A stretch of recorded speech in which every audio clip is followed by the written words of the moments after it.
वाले सर, जिस हालात में राजस्थान मिले हैं, आर्थिक हालात यदि देखे जाए तो बड़े खराब है। तो ऐसी स्थिति में जो तमाम घोषणाएं आप लोगों ने की थी उसको किस तरह अमली जामा पहनाएंगे? एक बड़ा मुद्दा है बिगड़ती कानून व्यवस्था, उसमें किस तरह सुधार हो पाएगा? जी, संक्षिप्त में ये जरूर मैं कहना चाहूंगा कि गहलोत सरकार पूरी तरह से लूट के गई है राजस्थान को, और अफसोस की बात है कि हर तरह से ऋण चढ़ा हुआ है आसमान के ऊपर।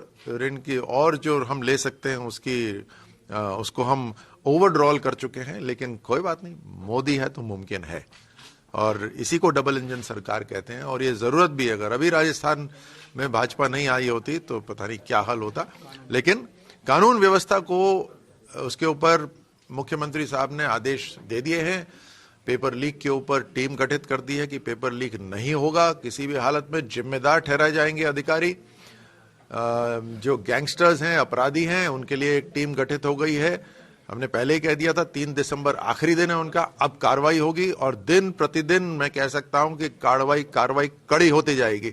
यहां पर कानून पालन करने वाले सीना तान के चलेंगे। हम ऐसा माहौल बनाना जरूरी है, क्योंकि तभी तो लोग अपना काम कर पाएंगे, और इसके ऊपर पूरी तरह से राजस्थान सरकार राजस्थान की जनता के साथ खड़ी होकर काम करे। और राजस्थान की जनता ने ये आशीर्वाद दिया है इस कुर्सी पे बैठने के लिए, राजस्थान की जनता की सेवा करने के लिए, और राजस्थान की सेवा करने के लिए, राजस्थान को मजबूत करने के लिए।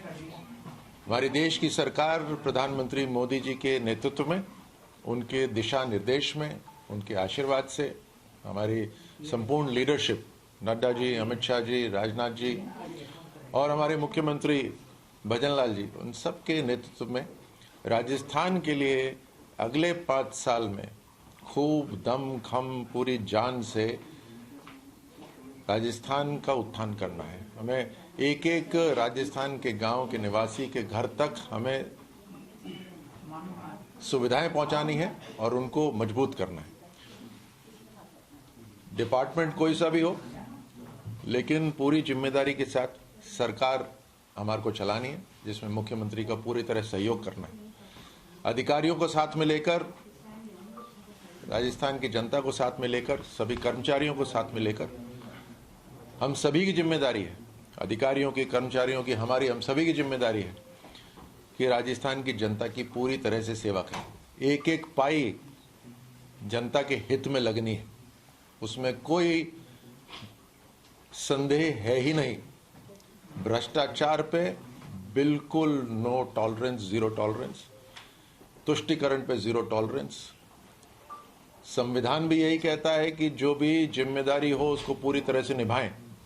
अभी हम संकल्प भी विकसित भारत का वही ले रहे हैं, तो हमारे लिए भी ये खास तौर से सरकार में यही संकल्प है कि ये जो 5 साल हैं, ये राजस्थान के लिए बहुत महत्वपूर्ण 5 साल रहें। विकसित भारत बनने में, जो 2047 तक विकसित भारत बनना है, उसके अंदर ये 5 साल राजस्थान के लिए बहुत महत्वपूर्ण रहे। उसके अंदर विपक्ष के साथ मिलकर, विपक्ष जो कमियां अगर दिखाता है, उन कमियों को भी सुधारना है हमें, लेकिन पूरी तरह से राजस्थान की जनता की सेवा करना है, ये संकल्प आज लिया है। और क्योंकि ये बहुत बड़ी जिम्मेदारी है, उसको विधि विधान से प्रारंभ करा है, ताकि ईश्वर का भी इसमें आशीर्वाद रहे। जो आपने प्राथमिकताओं की बात करी, उसमें हमारा संकल्प पत्र बिल्कुल स्पष्ट करता है हमारी प्राथमिकताएं। हमारे मुख्यमंत्री साहब ने भी बिल्कुल स्पष्ट कर दिया है कि महिलाओं, युवाओं के लिए भविष्य शानदार बनाना है राजस्थान में। हमारे किसानों को समृद्ध बनाना है, और राजस्थान के अंदर जो पुरानी, जो पिछले 5 साल से चलती आ रही समस्याओं से बिल्कुल निदान, बिल्कुल उससे मुक्ति करानी है। जिसमें पेपर लीक हुआ या जिस तरह के अपराध हुए, उनसे बिल्कुल मुक्ति दिलानी है। तो यही हमारी प्राथमिकताएं रहेंगी। जो भी विभाग होगा उसको पूरी तरह से समझकर, अधिकारियों के साथ समझकर, उसके अंदर नए तौर तरीके लाकर, पूरी ईमानदारी के साथ